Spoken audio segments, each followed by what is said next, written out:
Hail to Adam AF, the best comics case show Saturday mornings, Arch City Comics. Great show, topical stuff.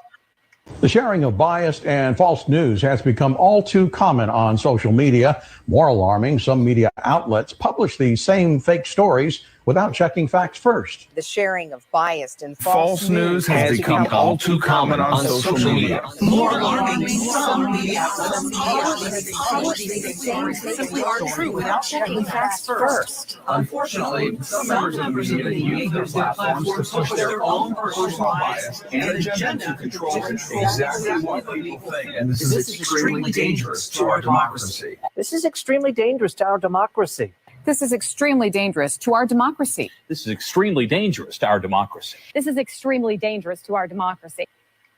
This is the Weekend Woke-Up Call.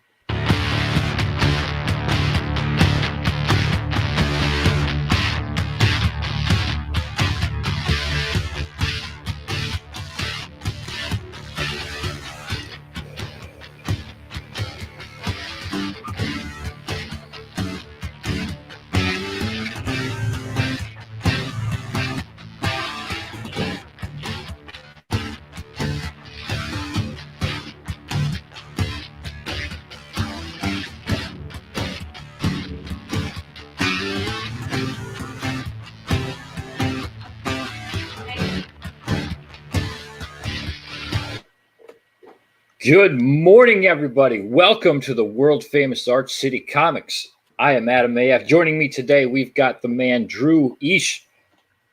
Hello, everybody. Good to see you. Below him is our guest of honor, the one and only Dan Fraga. Boom! Good morning. Good morning. Good morning. Good morning, man. Welcome to Arch City Comics. So glad to have you here this morning on this epic day where you launch Black Flag. Happy to be here, man. It's exciting, very exciting. We got an hour and 45 minutes to launch, and it's good stuff. Very excited. Hell yeah, the countdown has begun. Let's see. Hail to the chat. Thank you, guys. Yeah, hail chat, man. We got a gang of awesomeness. Hell yeah. I love my my viewers that get up early on Saturday morning to watch this show.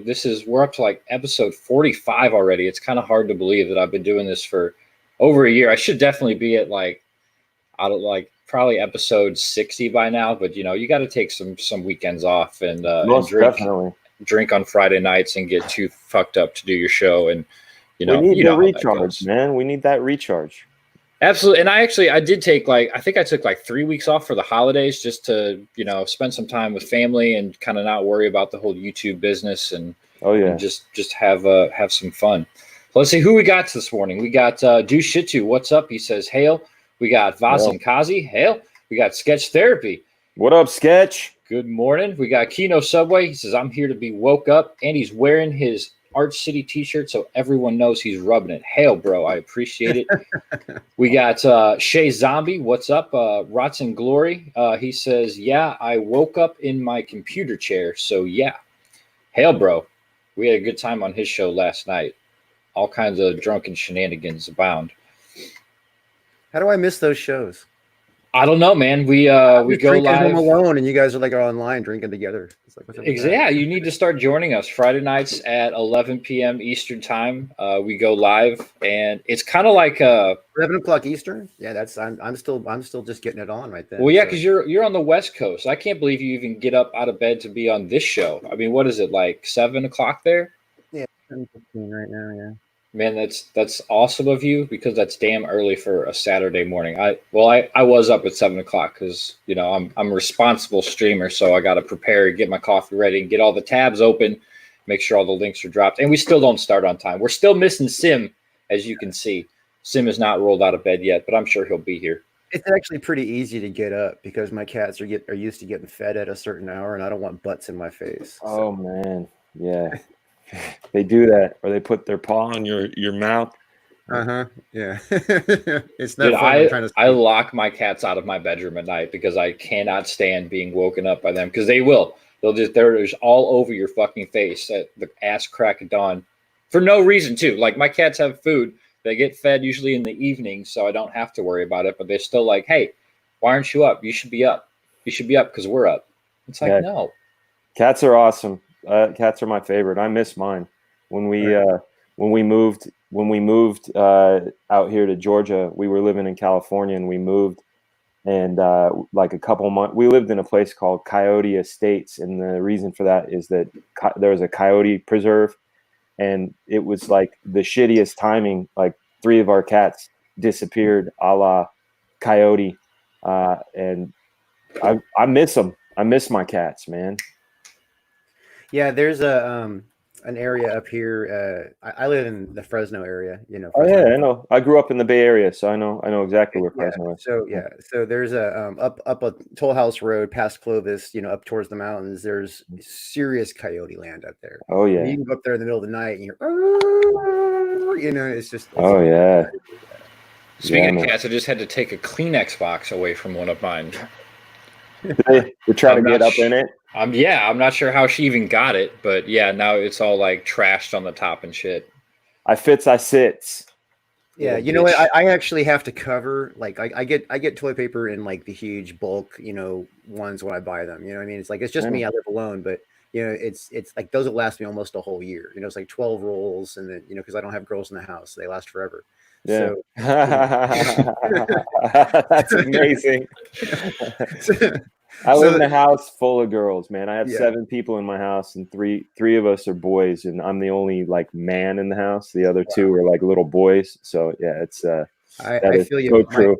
My ex had 2 daughters, and so I know how, like, you know, women can just like use up a roll of toilet paper in a day easily, like gone. Yeah. So, yeah, they're the ones who've been buying all this TP up in this toilet paper crisis. They're the reason that this crisis has come upon us in the first place. So my cats have decided to like dig their way underneath the coverings to the toilet paper, and then they like tear through the thing between the sheets, and they like to reach down into the lower sheets and grab a handful of the paper and pull it up. Oh man. So it's I don't understand why they go so much trouble. There's a roll hanging there. You guys can screw with that one. And there's a roll waiting in the package that's already opened. You guys can screw with that one. But no. You ever get that thing where they unroll it and just... all the time. Yeah. Again, right. Bathroom door stays closed at all times around here. Yeah, well, I have a litter box in the bathroom, so if I can they poop where you poop. That's how it works. Hey, we got another Dan in the chat. We got Dan Marshall says, "Hail Dan." Hail Dan Marshall. What up, man? Not hailing myself. Hail no. Let's see here. Rotten Glory says, "Fraga needs a hug. He's stressed. When his campaign hits 30K day 1, he'll feel better." That'd be crazy. I can't even imagine that. You were just talking pre-show about how you have no expectations going into this. You're going in with the bar as low as it can go. Talk a little bit about that, man. Well, I have numbers. Obviously, the goal, like one of the things I was taught by talking to people that have actually done crowdfunding campaigns, is to keep your goal really low, because if it's achieved quick, the algorithms on Indiegogo and Kickstart will push you to their front page so people can see it.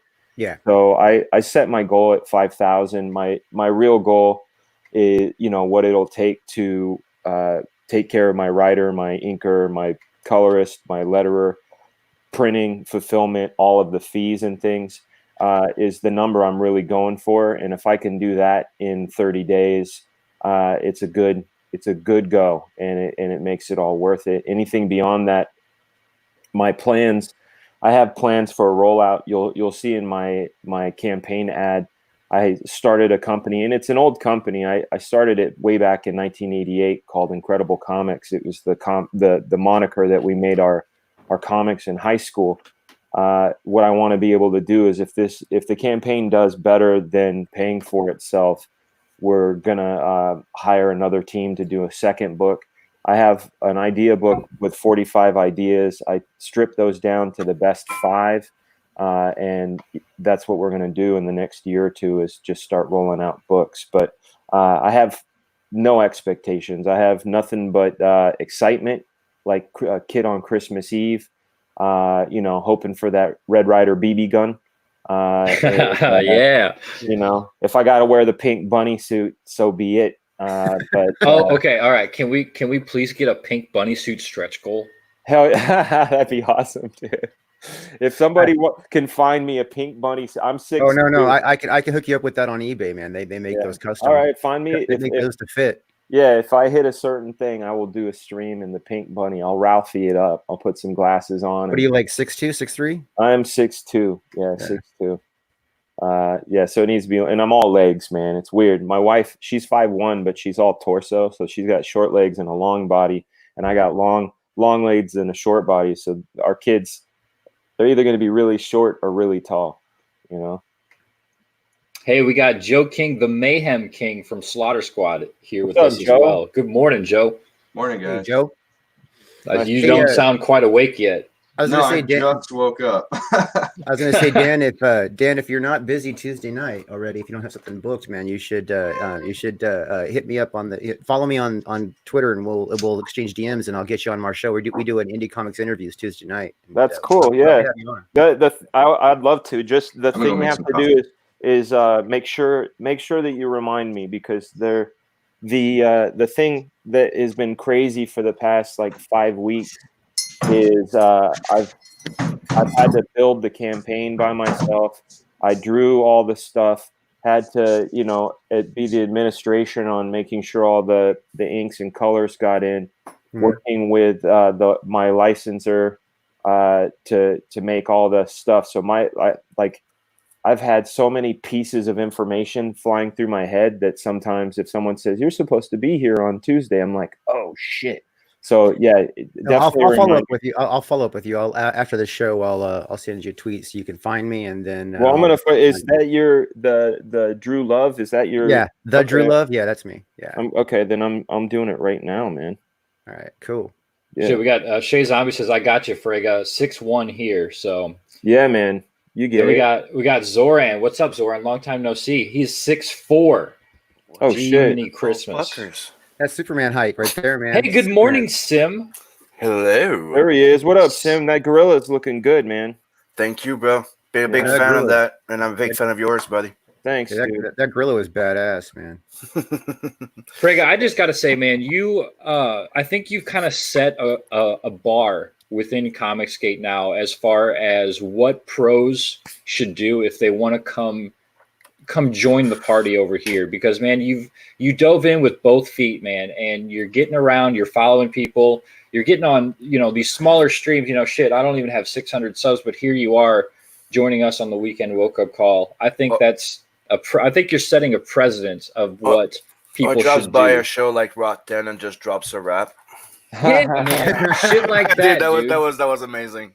I love being able to do that. Whoever's idea that is, that's gold. I want to try to make sure that I can do that every Friday night. Just pop in 11:30, drop bars, and peace.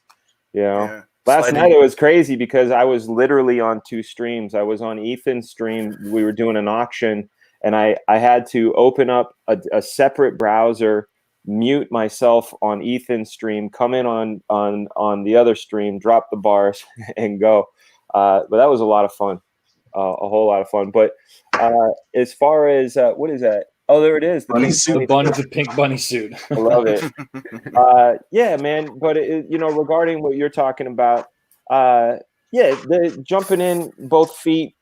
I a lot of the stories that you hear about CG, like with Malin and with EBS and some other people, is they kind of got pushed out of the mainstream.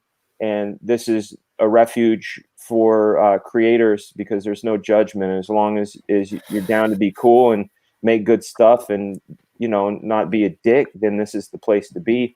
And I thought that was attractive to me. I was working, I did an assignment for DC last week for this license book for them.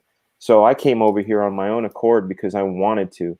And I believe in everything that Comicsgate is about, especially when it comes to fan first, when it comes to not compromising your values, when you're creating something, and going on shows. I want to get everywhere, and that's the other thing too. I was on a guy named Liam, the guy who writes Xenotype. I was on his show yesterday. Right.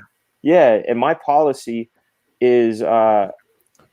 You can ask me any question. I don't care. because there's nothing to be nothing to hide. It's all fun, and I've got my reasons for all of it. I mean, that's important too, because the thing that really gets you success in Comicsgate is letting the fans get to know you. You know, we have a 24/7 Comic-Con running on the internet right now, and I don't think a lot of people realize that. I mean, obviously the people within Comicsgate do, but the people outside of CG don't even realize what we're really doing out here. And yeah, that's definitely true. Most people are very clueless to this, even like this market even exists. Yeah, and it's the realization of that. And before, when I started doing stream, I had the camera fright type of thing until my head turned into, dude, it's like going to a freaking con, and I've been doing cons for years. Right. And I'm like, then after that, the stress just went away, and I'm like, oh, I'm just having fun now. Yeah, exactly. And I think the thing that's really cool is that we can do it on a daily basis. You know, people can, like you said, get to know us, see us on a daily basis. Did you guys see regarding I thought your opening with the fake news, the false news was really great. Yesterday, I got sent a clip of Joe Rogan and his co-host talking about your boy Zach. And just, you know, it's interesting to me that it's either there's three sort of lenses that people see Comicsgate through. There's the one of they don't know. Then there's the ones of they know and there are fans because hell yeah. And then there's the ones that are four. There's the ones propagating bullshit, and then there's the ones that believe it without looking into it, you know? Yeah. So I think one of the best things of CG is the fact that, remember, it's like Image Comics became mainstream. Yeah. It lost its way. Yeah. And it's like it's not a new image, but it's a new empowerment of independent creation. It's right. You're not gonna tell us what to do. You're not gonna, it's censor freedom, us. man. Yeah. Freedom. We're out of the matrix. That's right. We blue pilled it up, and now we're free. We took the red pill. Yeah. No, red pill is the bad pill, right? No, the red pill is the good one.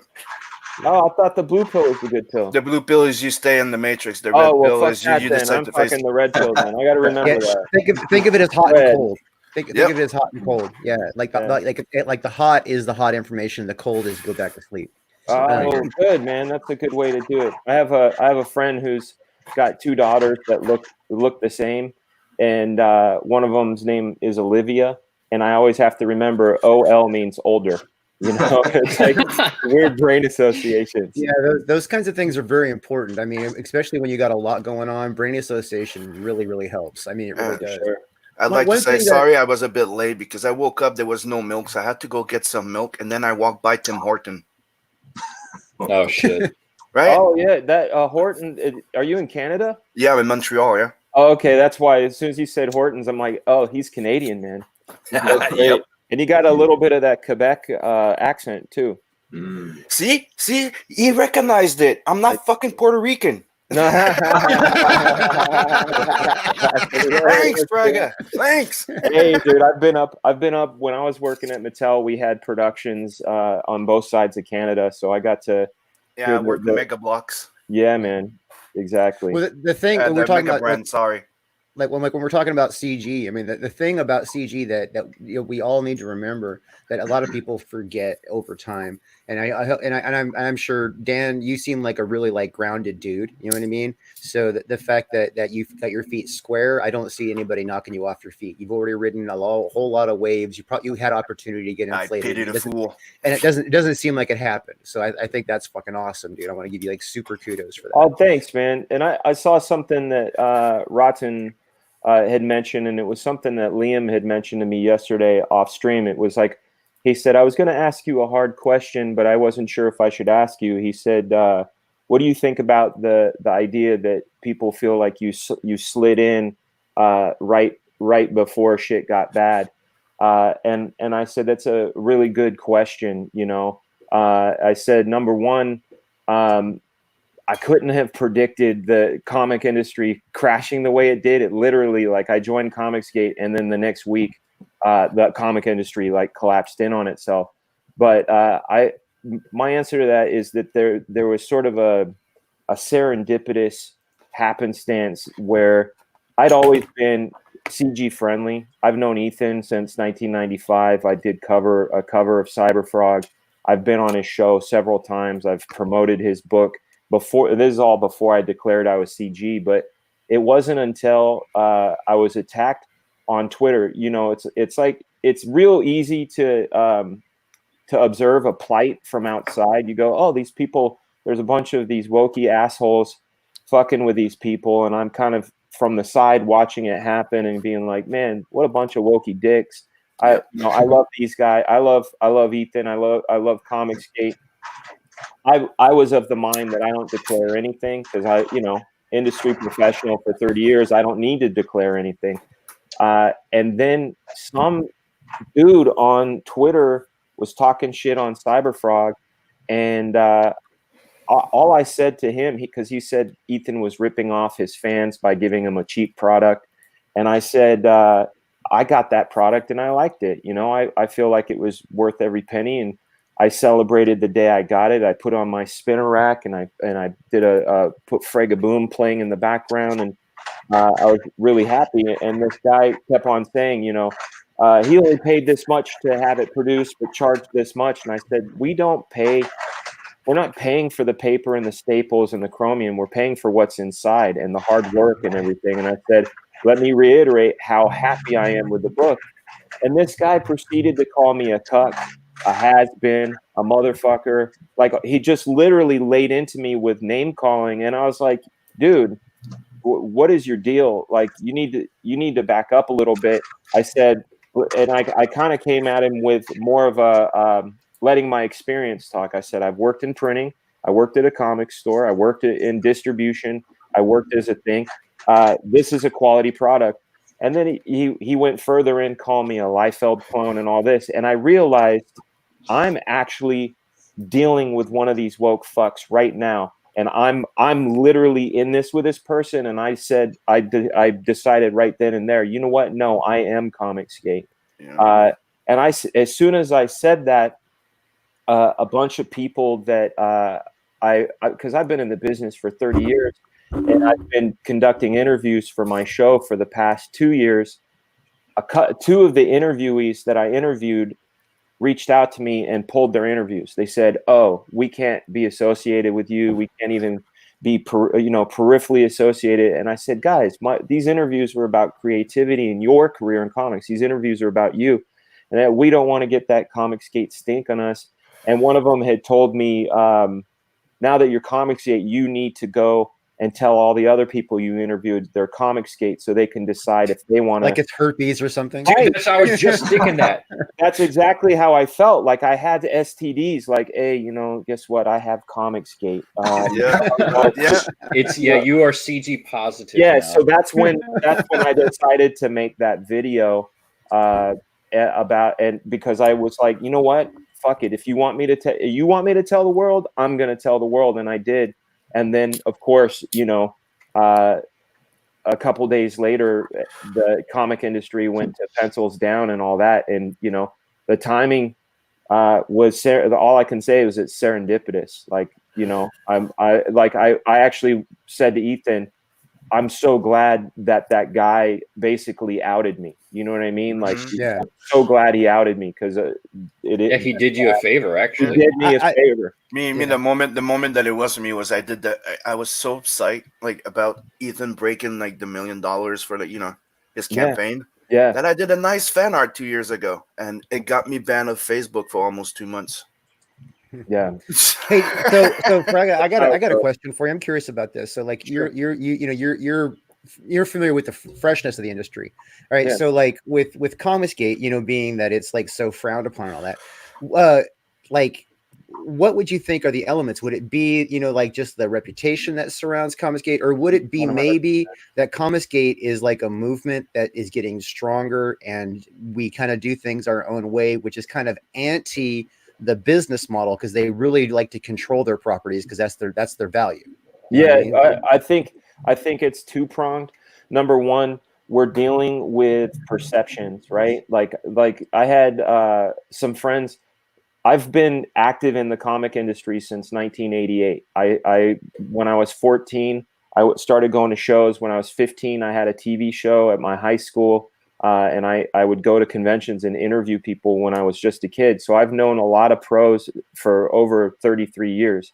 And when these people literally went, fuck you, Frega, after 30 years of me not ever doing anything that could garner the fuck you, I realized that there's this sort of like, people see it for its face value, that bad reputation, but that bad reputation wasn't earned. It's literally, it's part of the second prong. I believe that there's a culture war going on, that these woke sons of bitches don't really care about justice. That's why I don't call them SJWs, because the word justice is in there. There's no justice. It's a fight for control. It's like they ask for tolerance, but they promote intolerance. Right. And it's really it's a battle for control, and it's a battle for, this is how it is, and how dare you.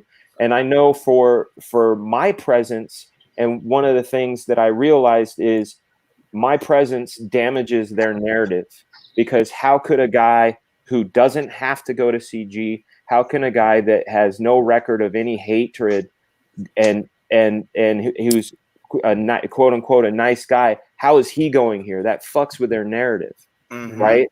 So I think that's what it is they don't want anybody resisting what they have to say, and I think that's the second part of it.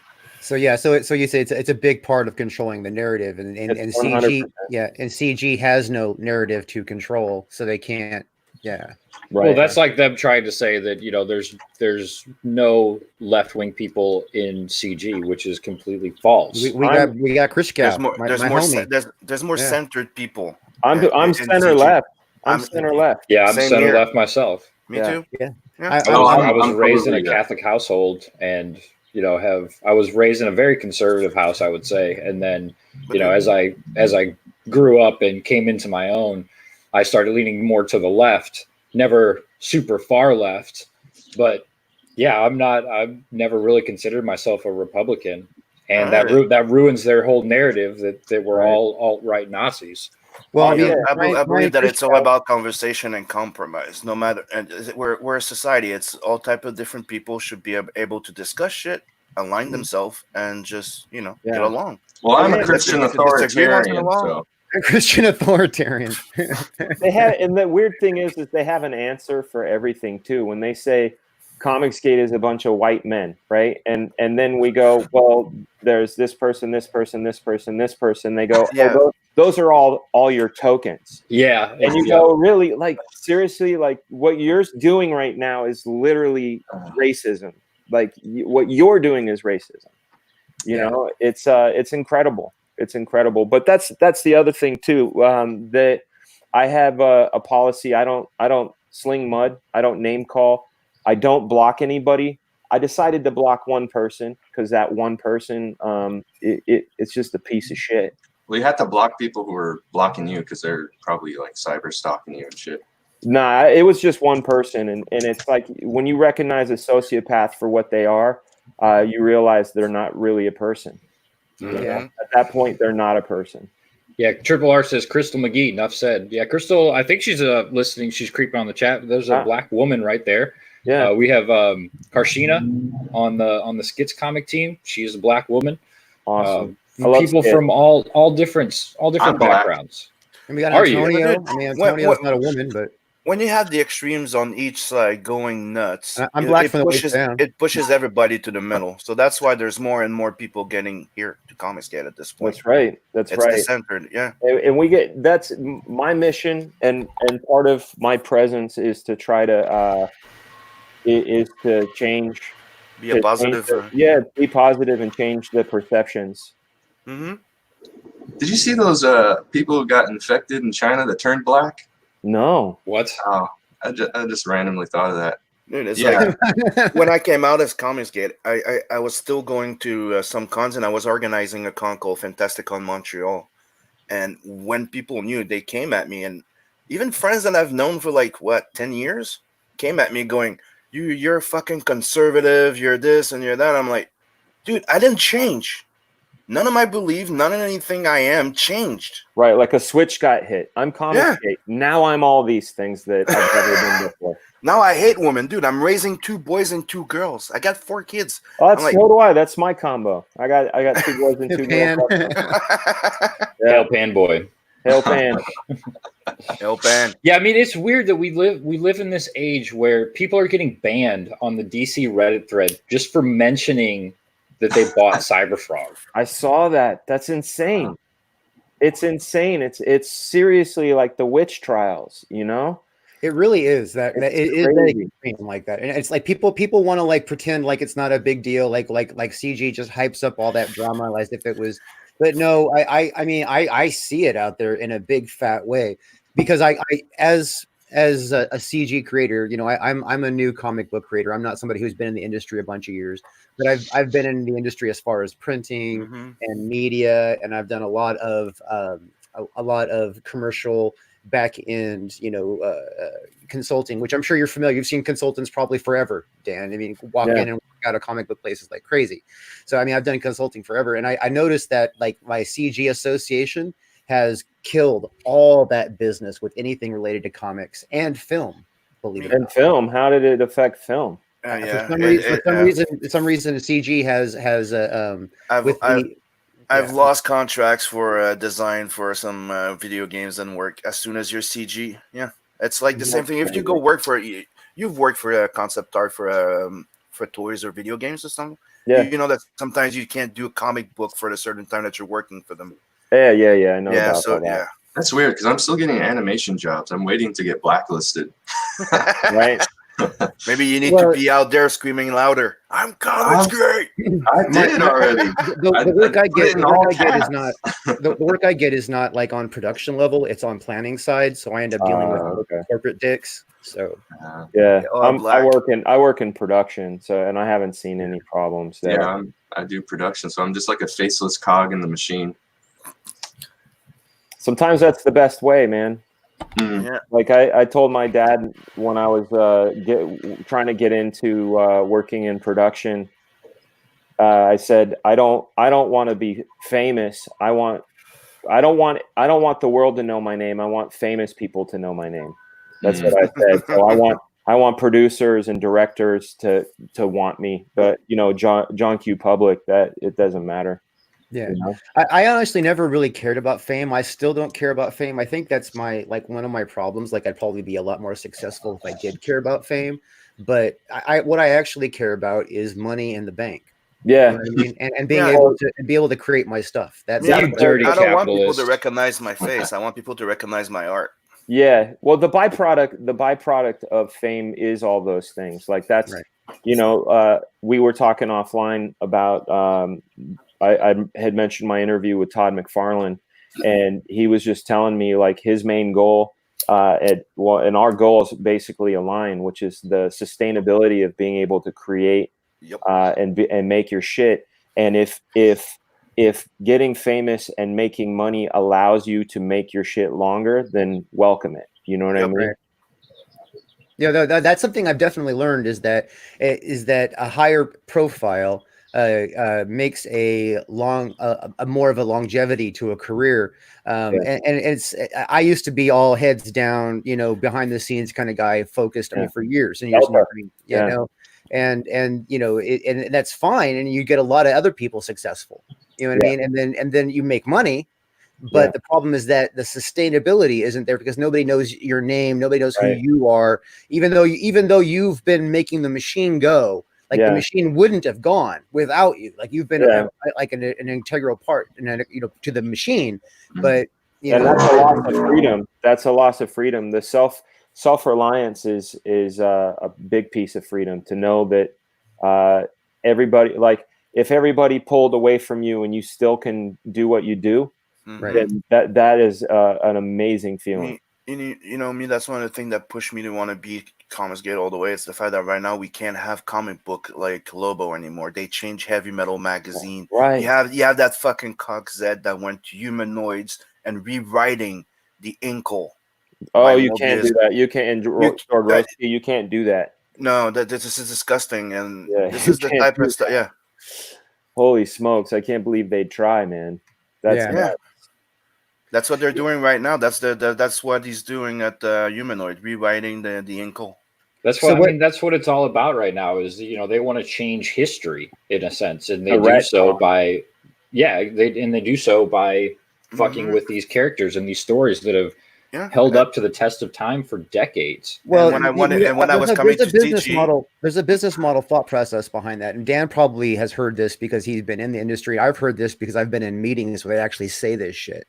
The target audience, right? They don't want to target adult men, because adult men, they spend a lot of money on comics, you know what I mean? But they don't spend like the kind of money that children used to spend on comics, and the kind of money that children spend on toys, the kind of money that children spend on video games. You know what I mean? The problem is that everybody wants that audience. They want that audience. They want that video game money in comics. So what they're trying to do is they're trying to explore ways to attract more of an audience, more, mothers who are going to say, yes, I'll buy this comic book for my child. Yeah. You know what I mean? That kind of thing. So right now they want a blockbuster with everything. So they're trying to change everything. Well, the same recipe. I'm dying to hear what Dan thinks about that. Well, Drew, you're 100% right. The problem is and I worked at Mattel, for 5.5 years, and I got to watch a lot of corporate decision making, and the problem that they have is they never look any deeper than the surface, right? So they say, what in comic book format is selling? Oh, it's books like Smile and books like Captain Underpants, and these sort of things. Well, let's try to dial that over to comics. And my answer, and I talked about this on Liam Gray's show yesterday, because he asked me, do you think comics are dead? Do you think we can bring them back? And I said, absolutely, we can bring them back, but we need to go where the kids are. And we can't talk down to kids. We can't say, hey, kid, try a comic. That's not how you do it. Because what got me into comics wasn't comics. What got me into comics was characters and situations. And then what you can do is lead them into it. Where are kids right now? Kids are on YouTube. Kids are on TikTok. And if we said, hey, you know what? Like if I said to Black Flag, I make a bunch of TikTok videos that make my kids laugh, and I make it comic oriented. If a kid really digs it, they're going to explore it. And I see it here at home. My daughter, she's going to be 9. When I was working on Monster High, she was far too young to appreciate Monster High. Just recently, I gave her a Monster High doll. She loved that doll so much, she sought out anything on YouTube, anything that she could on the internet, because they're when they find something they like, they're voracious for all content. So what you have to do is provide them a gateway. So you have to be where they are, like TikTok and YouTube. That's the gateway. Get them hooked on your character first, not the idea of a comic, your character. They're going to end up going to the comic because it's the content for that character. And that's the way to get to them, not to try and change. Let's take Batman, make him a teenager, make him this, make it, they should quit trying to shoehorn existing things and take the things that made them awesome in the first place and get them where the kids are. That's the key. Don't change them. We all love them, and we're not loving that. We don't love awesome comics out of nostalgia. We love awesome comics because they're awesome, and we don't need to be force fed a message. We need to be given cool shit, and kids respond to cool shit. You just have to be where the kids are instead of trying to force them some bullshit. Give them the good shit. Just show them. Got to show them where they are. Be where they are. Never talk down to them. Yeah, and I think we definitely have to market not to the parents of these kids, but to the kids themselves. Amen. I mean, I agree that the parent a lot of times is buying the stuff for the child, but if the child isn't interested in it, they don't really care. That's right. Sure, oh, mom bought me a toy, cool, but if there's nothing there behind it, no sustenance, they're not going to really give two shits about that toy. That's right. This is really cool here from Blackstar13, Karshina. She said, I modeled for Mattel and had my own Barbie doll. There was a whole comic of Barbies back in the day. That's awesome. That is fucking cool. Yeah. The Barbie cartoon is actually really popular with like young girls right now. Which one are you talking about? Because there's Life in the Dream House. There's a bunch of other stuff. Look at Dan's fucking like, oh, which one are you talking about? No, I couldn't. I would lose my sanity if I followed it that close. My exes, she had 2 daughters, and they would watch My Little Pony and Monster High and Barbie and stuff religiously. So I would hear the high pitched voices, and that's all I could scream. That's all I could stand. I worked with all those actors. I used to sit in the studio and record those actors to make those cartoons. That was my job at Mattel. My job at Mattel was to supervise all of the productions of the cartoons. Oh, that's so awesome, dude! I'm gonna have to like tell Sid that she's gonna like pee or Yeah, something. if you go on YouTube right now and look at like Monster High Haunted or Boo York the musical, she loved Boo York. That one. Tell her this. All of the raps that Pharaoh did in that movie, I wrote them. Oh shit! Nice. See now that's key, man. She's that's freaking awesome. She's gonna like. It's fun, man. Super stoked, man. It's fun, but we just. Kids like shit that's not made for them. Let's get real. Yeah, Rotten's is right, and that's why I'm saying if you go to where the kids are and you don't, what do they call it? Patronize. Don't patronize the kid. Go, like in my comic, my 6-year-old favorite character is the big purple gorilla. He thinks he's funny, and if I make a bunch of funny meme shit with the gorilla, then that kid's gonna be like, that's funny. Where can I find more of him? That's literally it, Yeah. Yeah. Bogdan DigitalArt says, crap, I'm making a grindhouse style comic, not for kids. Not for kids, but that sounds fucking cool, and I'd definitely buy that. Yeah, but we always have to say, know your audience, right? Like, know your audience. Mm-hmm. Well, also on the know your audience, let's be real. Okay, when I was 7 years old, I was reading Heavy Metal magazine because it was badass. So even though I was technically not the audience for heavy metal, I was the audience for heavy metal. Exactly. Yeah. Hey, we got Daddy Dude or Pop Sculpture. Long time no see, bro. He says, "Hail, brethren. I've been offline for a while. I missed a lot of shit, but I got my internet back. Fuck yeah." He's all the way over in Japan, so welcome back, bro. What's up? Hey, then we got Paul Gibb. Welcome to the channel, Paul Gibb. He says, is Dan going live on Caesar's channel later today? Dan, talk about what you got planned out for today with Black Flag launch. So today in 19 minutes, I'm going to be bouncing off of this really awesome show. I'm going to get my gear ready, make sure my campaign is ready to launch. And at 11:30 on my show, Couch Doodles. If you guys want to go and search out Couch Doodles, that's my YouTube stream. I got the link in the description. I'm sure I got mods in the chat. If you would kindly drop that link out so we can get eyes on Mr. Fragaboom's Couch Doodle channels, please do so. Thank you. Yeah, and then I'm going to do my countdown to launch, which is at 12 noon today, Eastern Standard Time. And then a couple hours after that, I'll be hanging out with Uncle E we're gonna ride till the wheels fall off. That's sweet. You're gonna make your goal today, especially if you're doing the ride or die with E at the end of the day. In a day, I don't think. No, I think you'll make it in 24 hours.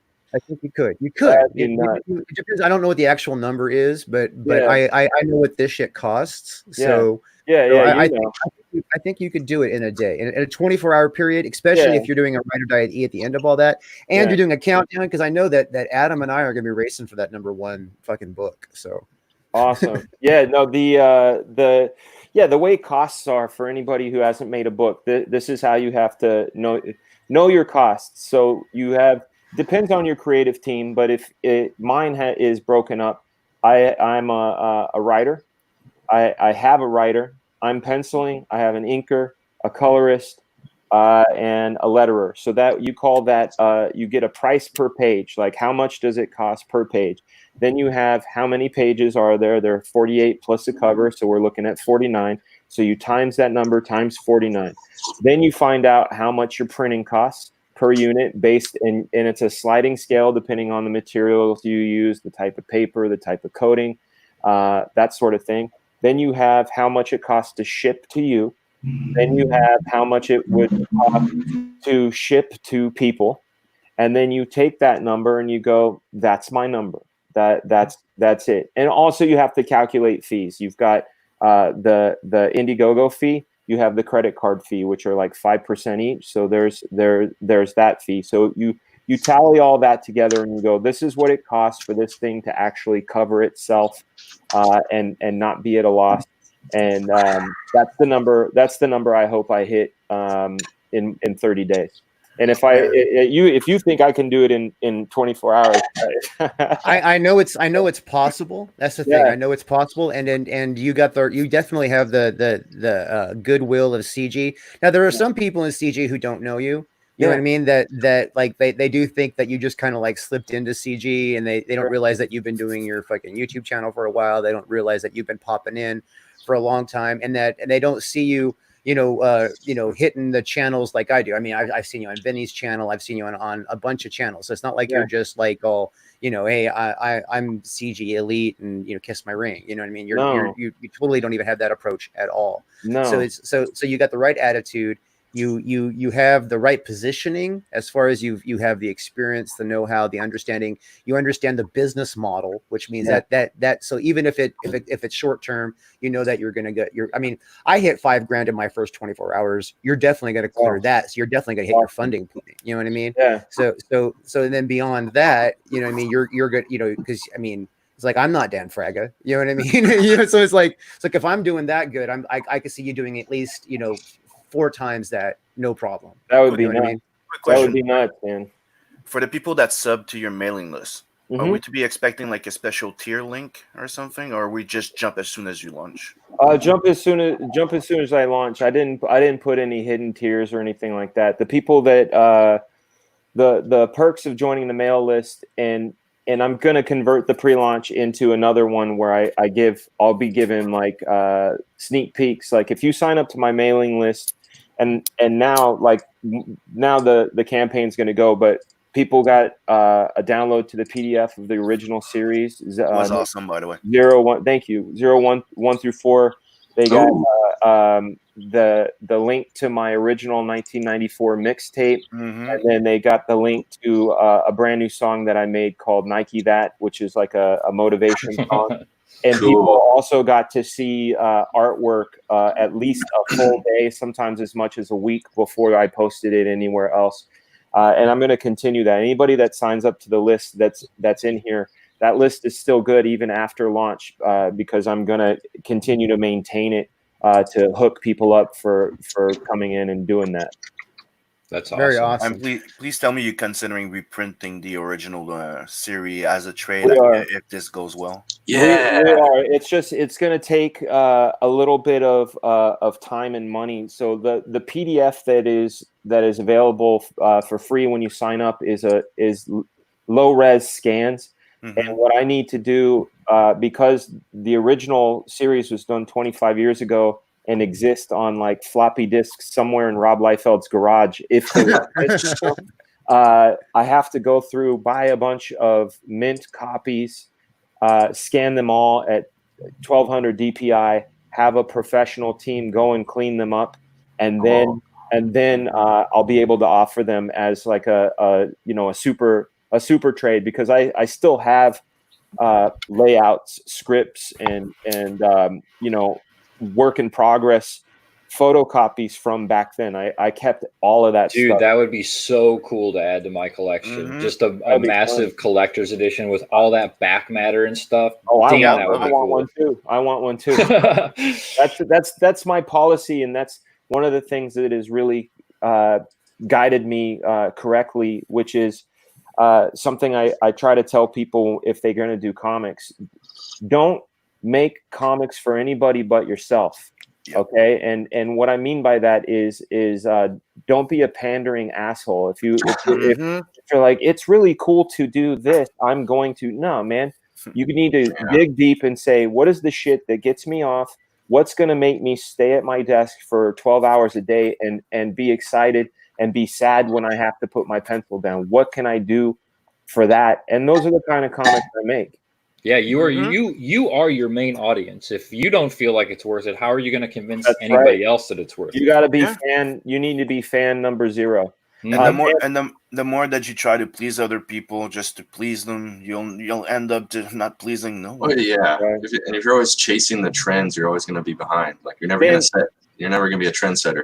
Yeah, Dan Marshall wants me to get shirtless with the Work Campaign boys. Of course, I've done it. I'm a little sloppy right now, man. Maybe in a month or two after I do some push-ups and some shoulder work, I'll be your trainer, man. I'll be your personal trainer. Nice. Yeah, work on that Work Campaign. Get some kettlebells. I don't want to embarrass CG with my moves. Billy D says we are all rushing to be Fraga's #1 Black Flag, guys. Hell, man, thank you, man. Dude. People are definitely psyched for this. There's going to be a race to get that #1 backing spot. I know I'm psyched. I just want to make sure when I hit the launch button that it doesn't explode. That's all. So what? Yeah, hey, there are things. There are things that have you launched a campaign on Indiegogo before? This is my first. All right, there's little things that you're going to run into. This is what I want to tell you right now. Right now, go through and everything that you've uploaded, a picture or whatever, when they have a description window, put something in the description.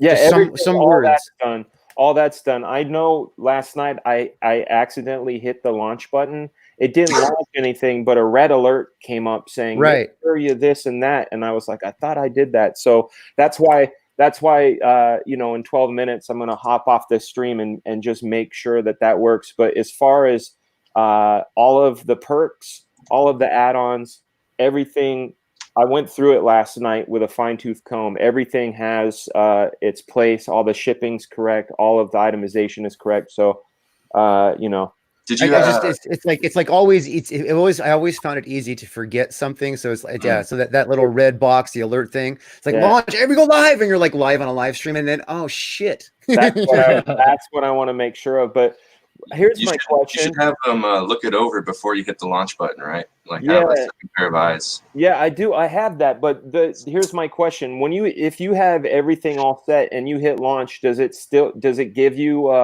There's like a second prompt. Yeah. Okay, good. Yeah, because I don't want to hit it and then fix everything, and then it launches early. I'm like, fuck, Okay, good. Yeah, I believe there is a second prompt. I'm trying to. Sure?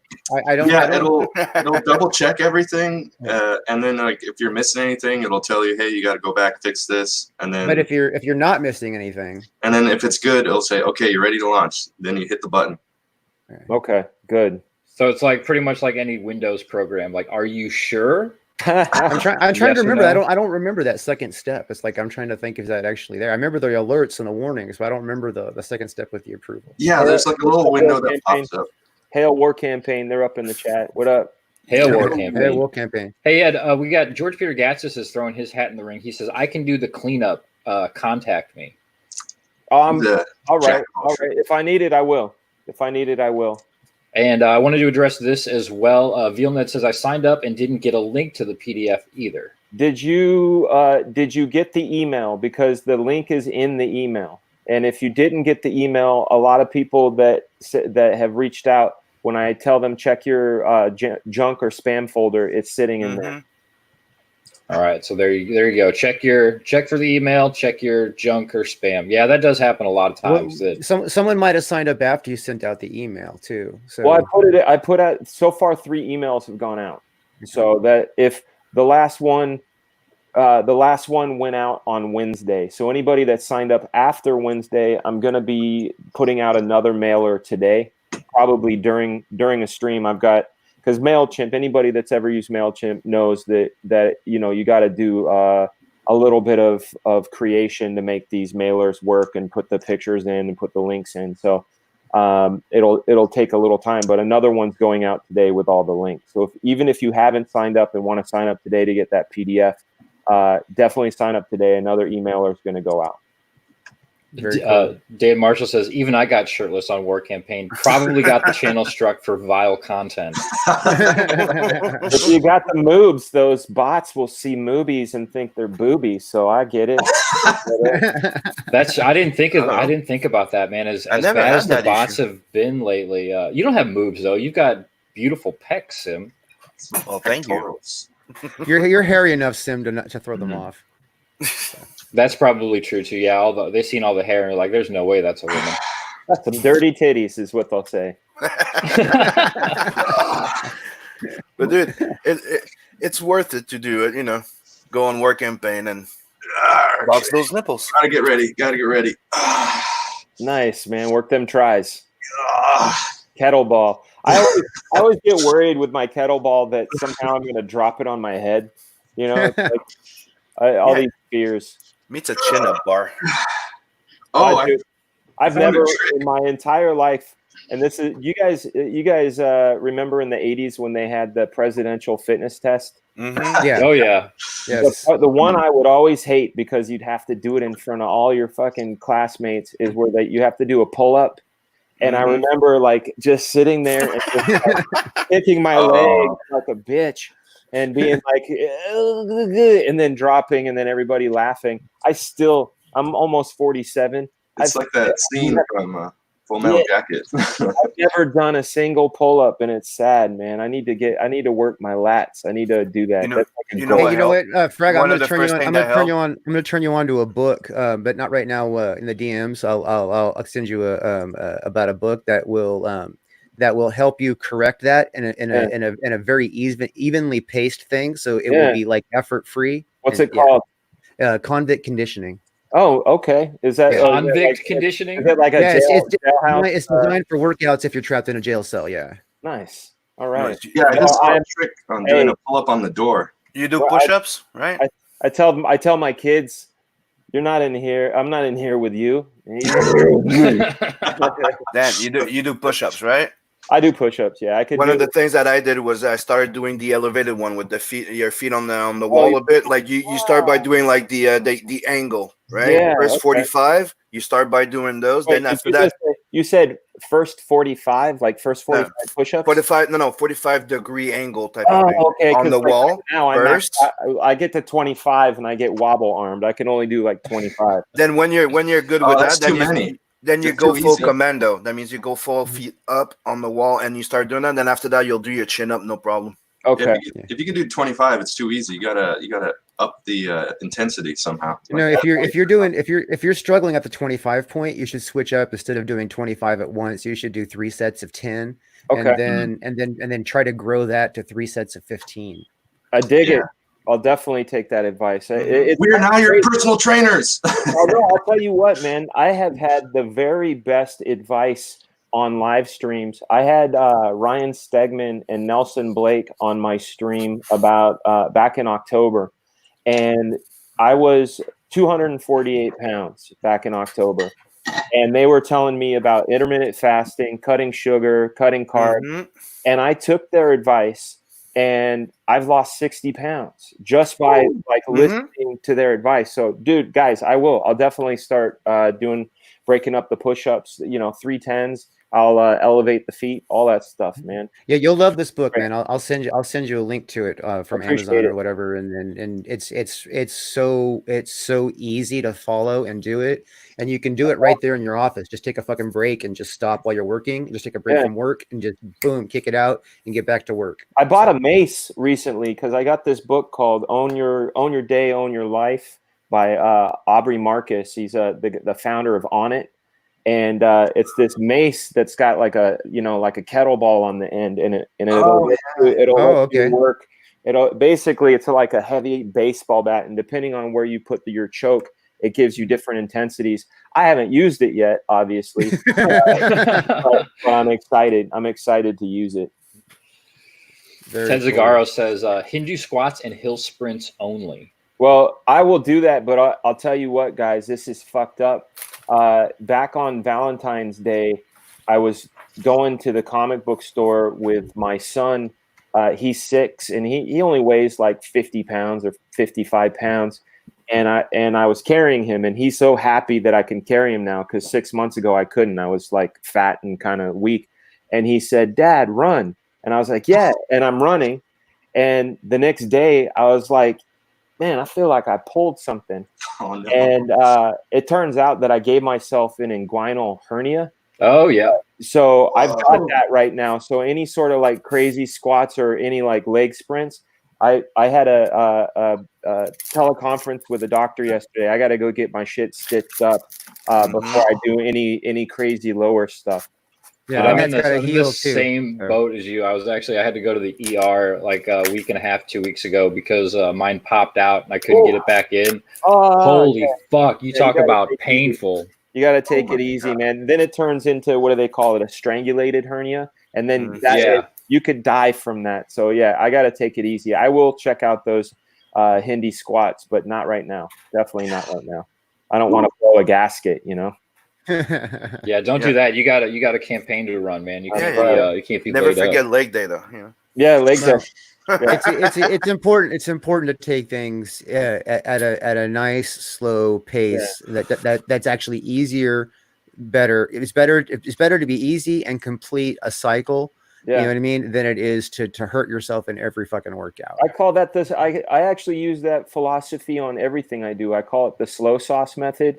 And the reason I call it that is like you can get ragu in a jar and pour it on spaghetti, and it's spaghetti, but it's like garbage, right? But if you do slow sauce where you cook that shit all day with tomatoes and all that, it's like a hug from your grandmother. It's so good. So I try to think of that. I can definitely attribute. I used to date a chick from Staten Island, and all she did every weekend was make sauce. Oh baby, lucky man. Why'd you let her go? She was crazy. Yeah, well, they're all crazy. Yeah, exactly. You're all crazy. What do we say? They're like a news rack, right? Like different issues. Everyone's got, Dude, your metaphors are fucking on point, brother. I love them. Hey, I never metaphor I didn't like. Sweet. That's fucking awesome. Well, so, shit, dude, it's launching at noon Eastern, right? You said noon Eastern. Yeah, 45 minutes, man. So I'm gonna scoot. I'm gonna tech out my make sure all my shit is good on my thing. I'm gonna launch my stream in about 18 minutes. But it's been a pleasure, and I'm really grateful for you offering me the opportunity to come on to the show. Very cool. I want to get a I'm rubbing it shirt so I can wear it. Oh, dude, that would be fucking epic, man. Yeah, definitely. Dude, I really appreciate you taking time out of your day to come on and hang out with us this morning. Best of luck on your campaign launch. Boys, we got to wrap this up in like 18 minutes so we can go hang with Frega on the official launch. Yeah, and I want to be back at number one. We gotta let him get out of there so he can get to his shit. You guys are gonna have to duke it out, man. I was telling a buddy because I got a text last night from my buddy Anthony Perone, and he's like, "I'm gonna be number one." I was like, "Bro, you're like the fifth person that said that." It's always a fight. It's always a fight for number one. Man, that's crazy. And yeah, when I went to back somebody, and I thought I was gonna be in like the top 20. And it was so ravenous. Like I was like number 64. I'm like, what the fuck? It feels like Ticketmaster, when you're like, I'm going to go see this band I love and the tickets go on sale and you get the busy signal and then you get it. And you're like, I'm going to get front row. And the next thing you know, you're in the nosebleeds. You're like, how did that happen? Right. That's exactly what it's like, dude. Yeah. Well, cool, guys. Thank you so much. I'm going to go jump into this thing, make sure everything is good to go, and I will see you guys on the stream. All right, much love, brother. Kick ass. Have an excellent launch, brother. All right, nice to meet all you guys who I hadn't met till today. Have a great one. All right, thank you. Bye-bye. Boom. The one and only Dan Frega, everybody. Mm-hmm. Good people. Good people. Holy shit. So yeah, we got some work to do to get through the rest of the show now, so we can go hang out with the man on his stream, man. I found this was an article that I found. Joe, if you want to queue up your video, we'll get to that one next. Yeah. But I wanted to talk about this shit that's been going around since yesterday or the day before. I can't remember when or I guess it actually started at the beginning of the week with the Trump press conference.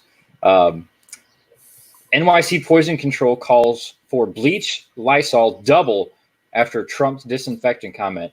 Who the fuck else predicted that there will be morons fucking drinking and injecting bleach to cure themselves of fucking COVID. Well, the funny thing is, he never said bleach. That was the media that started talking about bleach, right? And that's the thing. All the fake news that started flowing around immediately after he made that comment. I was like, dude, these people are gonna have people drinking fucking bleach.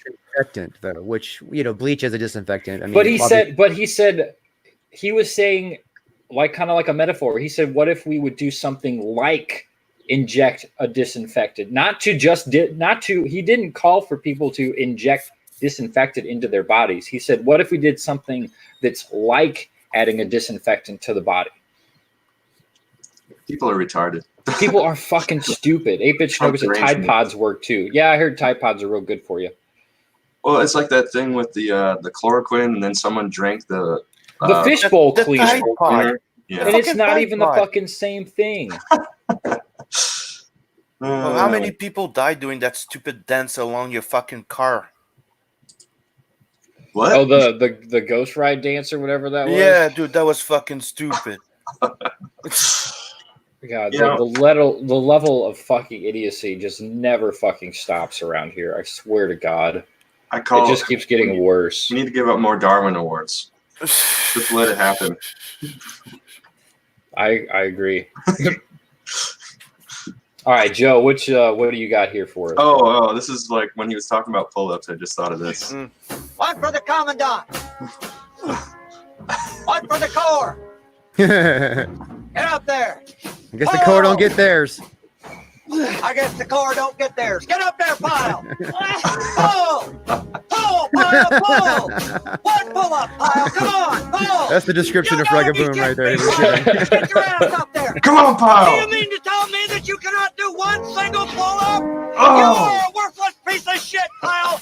Get out of my face. Get up there, Snowball. Oh, that fucking movie, man. Get up there, Snowball. Dushitu, he brings up a good point about that article. He says, if you're dead, you won't catch corona, so it works. Yeah. We're already infected. It's fine. We're all infected. Mm-hmm. We're all gonna be zombies in a few months. We're good. It's a bunch of Well, here's what's funny. Okay, so the actual factual on the coronavirus is this. All right, all this stuff that we're doing, trying to hide out from it, all that kind of stuff. This doesn't save any lives. Let's be real. It doesn't save any lives. All it does is it slows the process of those deaths. And we've been infected since like December at least, so it's been spreading. Well, around. coronavirus has been here since November. Yes. Yeah.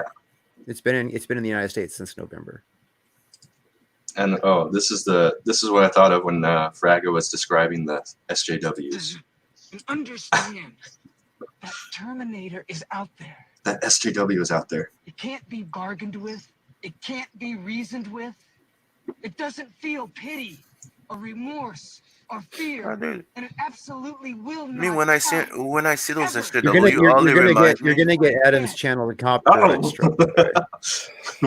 It always reminds me of what my grandma used to say: "You don't argue with stupid, because they'll bring you down to their level and beat you with experience." And that's all it reminds me every fucking time that it is. They'll repeat the same thing over and over. They don't listen to anything you say. They're gonna try and twist it. Oh, so you mean this? That's not what I said. Mm-hmm. Rot says, should have ripped that Band-Aid off straight away, but it was fun destroying the economy in the meantime. Accurate. Very accurate.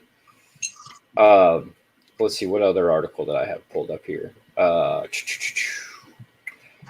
yeah, so I feel like, so who else thinks that DC Comics has really fucked themselves with this direct publishing thing that they're doing? Fucked themselves? It's just a market expansion. They're not cutting off any other channels. No, I personally think that it might be a smart move, since it's been covered for the last few years that Diamond kind of like killed the market, the old way of doing business. Yeah, but the point that I'm trying to make is that DC is going to start shipping these comics. What I think next week they're supposed to start. Mm-hmm. There are comic shops that aren't open yet. They're going to be shipping these out to nobody. Unless they're actually shipping directly to the consumer. That's a direct to consumer model also, I believe. Yeah. I think they're I think they're doing subscriptions again in type. No, because I've seen a lot of uproar from the LCS community, just screeching about this because they're essentially cutting them out of the marketing process because there's only a handful of LCSs that are still able to even do business. You know, my state, we're under lockdown now for another month. But I might be mistaken, but from what I gathered, it was the fact that for LCS, what was good is the fact that they could have like one place to order all their books at and have returns and this and that. And now the fact that they're gonna have like all type of distribution, it's gonna make it more complicated and more costly to now order their books because they won't get the same deals because they used to always get the bundle order at Diamond. Now they're gonna have to order there. Yeah, it's gonna cost LCSs more to get DC Comics because the bundles are going to be smaller if the people are going direct to consumer because they won't have to go through the LCS and pre-order, which is a lot of the security that LCSs have is a lot of the people that buy from their local comic book shop put in their orders ahead of time. They actually go through previews magazines. I'll take this one. I'll take this one. I'll take this one. And depending on how you want to see it, it's going to be a good thing either for the consumer or the DC, because that's going to the LCS usually take around 40%. I think it'll be a good thing in the long run, right? Mm-hmm. Like it's bad for the small. Yeah, it's the model needs to be reworked for the LCS. But yeah. Hey Adam, I'm putting a link in the private chat for you. Okay. So Diamond, obviously their previous catalog, they have removed the gem from Three Jokers and other DC comics. If you guys are not familiar with the Diamond previews catalog, a number of items from all the premier comic publishers, DC, Dark Horse, IDW, Image, Dynamite, Boom, are labeled with the gem logo, while other titles, including those from Marvel, have a spotlight. These are intended for each publisher to choose their goddamn, the typos from fucking Rich Johnson get on my goddamn nerves. From their most notable offerings of the month, the one or titles that should stand out. What? The one or titles that doesn't even one make or sense. more. One or more. Okay, there you go. Often launches or anniversary issues. I fucking can't stand him. He does not edit his goddamn articles before he publishes them. Fucking journalist. Diamond also names its annual awards after these, the Gem Awards. So they've pulled the little icon from many DC titles. Giving DC the middle finger? Essentially, yeah. So yeah, they're definitely, they came out with a statement after this happened saying that, they're still supportive of DC and all it's doing, blah, blah, blah. But this is definitely a subtle, like, fuck you for cutting us out. Good. This is the kick in the ass that Diamond needs to get their shit together, maybe. Yeah, but they need competition in a way because right now it's a monopoly that they have, and they abused it, especially in the end of the 90s with all their fucking variant covers, forcing all the LCS to be stuck with more comics in their bins than on their fucking wall. Mm-hmm. All right, so yeah, the link I sent you is something to CG celebrate. So, like if you just check how it works, usually it's like just boom.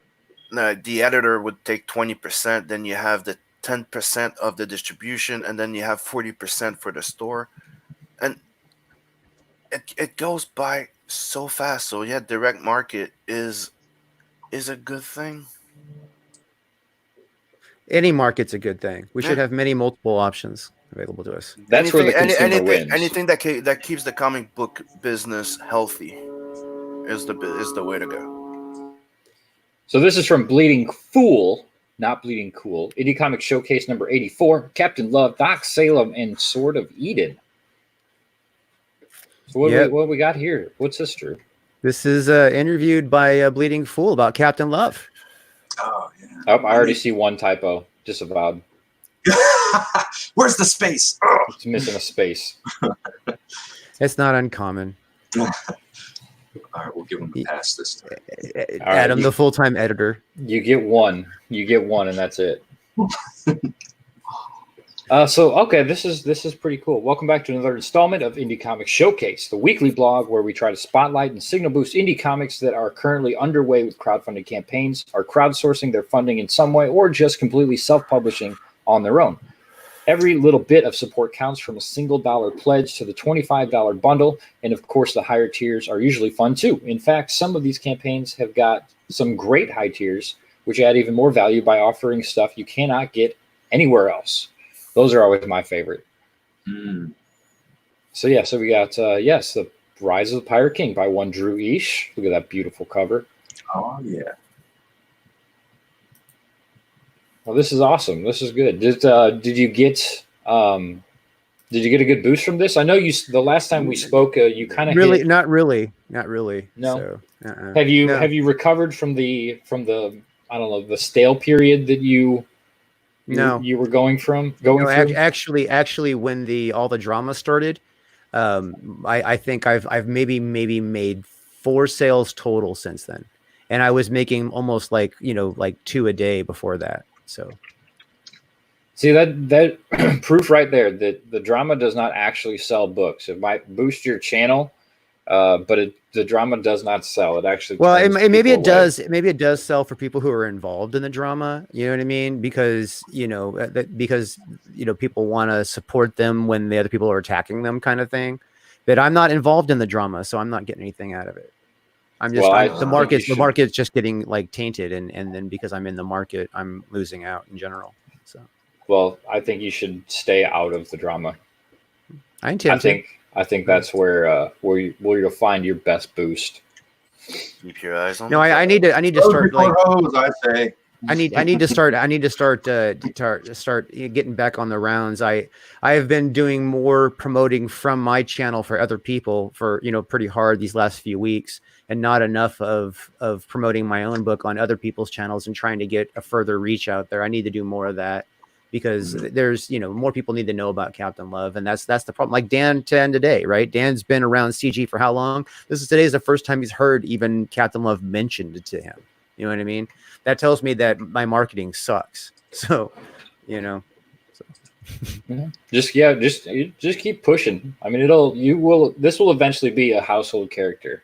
I can almost guarantee that. Even if they're talking about it bad, like, no, don't touch the Captain Love book. Yeah. Yeah. You got to utilize the bad marketing as well. Let's talk about but also Preston's book with Doc Salem was also featured in there, so we're both interviewed. So it's like Hail CG, Bleeding Fool. The first time they brought this crap back, they're focused on CG books. I think that's awesome. Hail CG. Now I want to look at some truly some cringy art here. Oh God! Let me make sure I got the right tab here. Not the porn tab. Not the porn. Nope, no porn tab. So these have been making their rounds, basically lauding nurses as saviors of the world, and man, it just makes me go, ugh. Now that's funny. That's funny. This isn't this. We're just wait. This doesn't even make sense. Yeah. Oh, fuck. I hate nurses now. No, I get the metaphor, but it might be taking it a little bit far. I saw this one a while ago. Cringe. Yeah. Yeah, it's bad. They're trying to praise the people I mean, they technically are on the front line of this situation. I mean, it's not a war. This COVID virus shit, it's not a war. It's exaggerated calling it a war. No, it's a fucking pandemic. It's more of a fucking storm than a war. It's you know what I mean? It's an actual natural disaster. It would have been better if it would have been Superman sick with COVID with the nurse helping him. Right, that would have been better. But it's not much different than the people that go on the front lines when, like, say they're helping somebody who's suffering from a freaking hurricane damage. You know what I mean? Like when Haiti's like overwhelmed, all the people that go over there and help. I mean, it's just it's just a presentation. They're overplaying their hand. This just looks like pure propaganda. It It's does. annoying. Yeah. I mean, this one really just makes me go, ugh. Like, first of all, this art, like, they look like Play-Doh characters. Like, look at Dr. Manhattan. Where's his dong? I don't see the dong. And I'm pretty sure Dr. Manhattan was a normal-sized person. Those are all whipped out of a fucking library anyway. Those nobody fucking took the time to whip those together. They are all pulled out of those little fucking, you know how like they have the 3D buckets, you know what I mean, where you can just pull all these models out and use them at will. Yeah. That's totally what this is. That makes sense. This is bad. It's bad art on top of just being a cringy subject. Yeah, that was maybe like an hour's worth of work for somebody. Sketch Therapy says this is eugenics medical power. Yeah, fuck Bill Gates. Rotten just says gay. Very succinct, yeah. I agree. Big agree.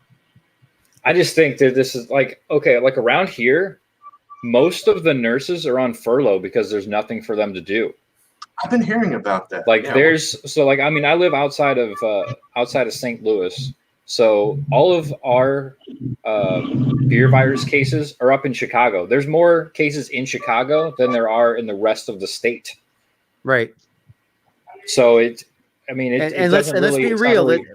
Let's be real. Let's identify the people that are getting sick. I mean, it's old people who live alone, people in actual nursing homes, and the very, very poor people who live on top of each other, who don't have the financial ability to lay groundwork to protect themselves. Now you're those are the people who are actually perishing. Dying. Yeah. Dying. They were on death's door anyways. And yeah, that's the thing. And the thing that bothers me is that now if you get COVID and you've got COVID and you die from a heart attack, it's a COVID death.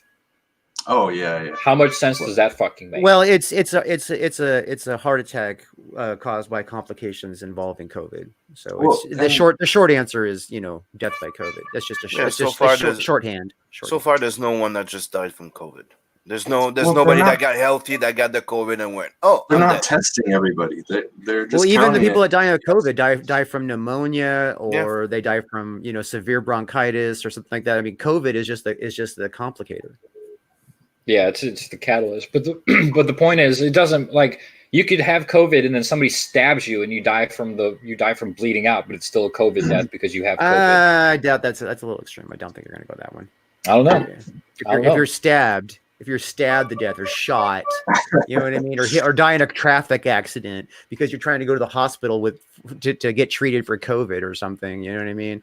That I don't think we're going to go that far. However, a heart attack, brought on by complications surrounding COVID, or diabetes where you have, an issue because of complications brought on by COVID, or asthma complications brought on by COVID. You know what I mean? I still think they're just trying to boost these numbers up. Why would they want to boost the numbers up? It doesn't help anybody. Because the Democrats want to keep the country closed so they can blame this whole thing on Trump. No, that is conspiracy. Nobody in their fucking right mind, not Democrat, not Republican, nobody wants. Einstein is not in their right mind. Nobody wants to keep the country closed, man. Nobody wants that. People might try and say, okay, well, there's a political agenda and all that kind of stuff, and people want to see fucking a monster behind every bush too. You know what I mean? The truth of the matter is people are trying to do what they think are right. You know what I mean? In this situation, I don't see too many Democrats trying to capitalize. In fact, I see a lot of Democrats openly saying, I'm not even going to talk shit on the president right now until this shit's over with. I mean, I see that on the fucking news a lot, where people are like Democrats are actually saying, we're not going to talk shit on the president right now till this crap's over with, because we should be uniting. We should be a team. We should all be supporting each other. We need to get through this together. You know what I mean? That's what I hear from that side. So Sim, how did you let yourself back in the stream? I didn't do shit. You just dropped out and then popped back in without me letting you in. I got kicked out and it brought me back in. StreamYard did it on its own. Weird. Mm-hmm. Weird. Yeah. But I hear what you're saying, man. Like where it seems as though it depends on where you get your news also. You know what I mean? If you're a single source news guy, you know, it's very easy to get misled by political agenda.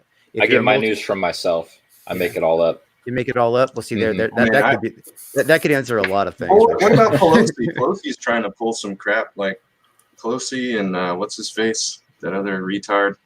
You mean Chuck Schumer? Chuck Schumer, yeah. That's not descriptive enough. Those psychos, they're definitely trying to sneak in Green New Deal shit and gun control and all this other bullshit, and they're delaying. That again, there's no evidence of them ever even trying to sneak in gun control at all. I mean, I follow actually, you know, when policy comes up, so I can have an intellectual discussion about this stuff. I actually read what's proposed and I actually read what's passed. You know what I mean? I take the time. You know, sometimes it's a fucking pain in the ass. Like, what the fuck are they trying to say? They just rushed through this and just slapped some fucking words down there. There's a loophole here. There's a loophole here. I see a lot of shit like that because you know, I have to have the right information because there's too much false information out there. Too many people trying to feed you bullshit. Too many people who've been fed bullshit who are just repeating it. You know what I mean? It's just there's too much of that. So I actually have to know the actual factual. And gun control is nowhere in this. The only thing that people are trying to say that there's gun control is there is some limitations as far as like hunting and stuff like that they've been doing because of fear of how this virus might get transmitted. You know what I mean? So like they kind of want to cut back on wild animal interaction right now. So. Yeah, I would say that giving credit to the SJW for this shit is giving them way too much credit, brother. Yeah. And if there's somebody behind this, it's the people that are gaining from it. So, you know, remember corporations? Yeah. Yeah. That's and just so you know, in no matter who the politician is, right, that you got to really look at who the puppet master is. You know what I mean? That's because true. You know, well, China ain't doing shit, dude. China is just trying to fucking, you know, control their own stuff. They have so many people in their own fucking, you know, community that they're not worried about us. They're worried about themselves. You know? But no, what we have to worry about is we actually have to worry about the large scale corporation who wants to keep people poor and keep people stupid so that they can exploit them. I agree with that for sure. Well, this stream's definitely probably going to get taken down because we've been talking about the naughty thing. You want to talk about the naughty thing? I got some naughty things we can talk about. This is the naughty thing. All right, Joe, what do you got here? It's just a funny meme. Well, that is fucking. That sketch was basically saying the same thing in the chat. That's fucking hilarious. This man couldn't even make Windows safe from viruses. You want to trust a vaccine from him? He actually got. I heard that he tried doing some vaccines in India and they kicked him out. They banned the Gates Foundation or something. But you guys know why Windows is open to viruses so easily, right? I mean, you guys, it's because it's an OEM product. Windows is something that is designed to be packaged with like multiple shit together. It's like it's an open source, not open source technically, but an open source project. Whereas Apple has a controlled kernel, so it's not accessible to viruses. It's a simple design element. They did that specifically to take over the business market, and it worked. So, but then you can have, I mean, because everybody fucking uses their business tools, you know what I mean. And it started with Access back in the day. You know what I mean. If you guys remember, Microsoft Access was the whole reason why they did that, and then. You know, and then the problem being is that because it's so easy to use their business tools with whatever your software is, you can, you know what I mean? It also exploits the system. So like, and then when, you know, things like ActiveX, you know, you can actually exploit ActiveX if it's enabled on a Windows machine and install something just by having them visit a website and they don't even know they've installed it just because they've agreed to use the website. So what you're saying is, no vaccines. No. No, actually, what I'm saying is my best advice is do not surf the internet on a Windows machine. Don't surf the internet on a Windows machine. Get a Mac just for surfing the net. Use your phone. Use a tablet. You know what I mean? Yeah. I'm on a Windows machine. God damn it! Because even an Android phone, right, can get a virus the same way. So. Yeah, you need antivirus software if you got an Android phone. My iPhone, I don't have to worry about it. I can look at all the porn I want. Exactly. There's no risk on an iPhone. There's no risk on an iPad. There's no risk on a MacBook. Yeah. or an iMac, you can surf all the porn, all the fucking. You can visit any site. Fucking, you don't have to worry about it. And if they don't install anything, they say, "Ooh, you've done this. Now install this." Don't do that. You know what I mean? But yeah. My mom and my sisters do that all the time. Well, our man Frega has gone live on his channel, so we're going to wrap it up here. Everybody in the chat, thank you so much for coming. Make sure you check out Captain Love. Check out Joe King's Slaughter Squad. The launch page is in the description as well. Joe, we'll have to get you back on soon to talk a little bit more about the campaign since we kind of had to cut short on time. All right. Of course, also back Bloodhunt. Duh. I don't even think it has to be said at this point, but do it anyway. Over that 10K mark, finally. Yeah, 10K, 210, brother. Yeah, now let's get Captain Love to 10K. Come on. Yeah. I got 2 campaigns. We can get either one or both to 10K. Let's do it. Yep, you are next on the list. So with that, we are going to play this new outro video that Mr. Adam Sandler has blessed us with, and we will definitely see you soon. We're never gonna shake hands again, even if this bump will be pretty rare. But we're never gonna shake hands again. If you go for a high five, you're gonna catch air. Say we're never gonna shake hands again. Your elbow will take its place. No, we're never gonna shake hands again. Hugs will feel like you fingered my face. We'll have to settle for nods or a curtsy. I don't do chest bumps, cause those kinda hurt me. Not gonna bow like they do in the South. If you try to kiss my cheeks, I'll smack you in the mouth while wearing a glove, of course. We're never gonna shake hands again.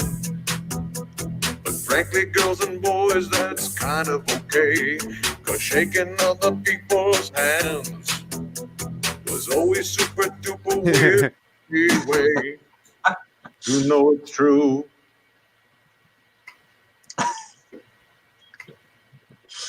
You ever shake someone's hand